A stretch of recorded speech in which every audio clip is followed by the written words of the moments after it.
पूरी दुनिया की निगाहें इस वक्त रूस और यूक्रेन के बीच जारी जंग पर है। यूक्रेन पर 3 गुना ज्यादा आबादी वाले और परमाणु हथियारों से संपन्न विश्व शक्ति रूस के हमले जारी हैं।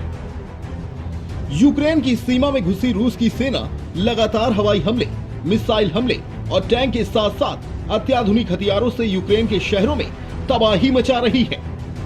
हालांकि यूक्रेन की खास युद्ध रणनीति ने रूसी राष्ट्रपति पुतिन समेत पूरी दुनिया को हैरान कर दिया है।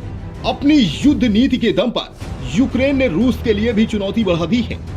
गुरुवार को जब रूस ने हमले की शुरुआत की थी, तब यूक्रेन की सेना और एयरफोर्स के ठिकानों को बड़े पैमाने पर निशाना बनाया था और चेरनोबिल जैसे शहरों को जीती हुई रूसी सेना तेजी से राजधानी कीव की ओर बढ़ रही थी।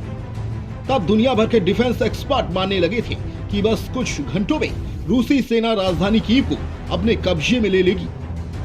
राष्ट्रपति जेलेंस्की देश छोड़कर भाग जाएंगी और जल्द ही तख्ता पलट करके रूस यूक्रेन में अपनी पसंद की सरकार बनवाएगा।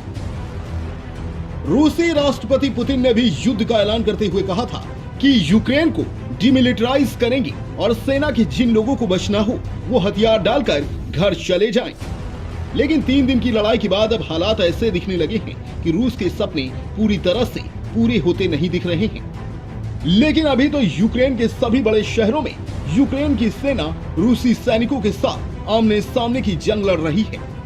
आखिर कैसे इतने दिन की जंग में यूक्रेन ने युद्ध का यू टर्न कर दिया? इस हालात में पूरी दुनिया में यूक्रेन के राष्ट्रपति वोलोडिमिर जेलेंस्की की तारीफ हो रही है। आमने सामने के युद्ध के साथ साथ मनोवैज्ञानिक युद्ध की रणनीति से जेलेंस्की ने ऐसे हालात बना दिए हैं जिससे पुतिन हमला करके फंसे हुए दिखाई दे रहे हैं। गोरिल्ला युद्ध की रणनीति।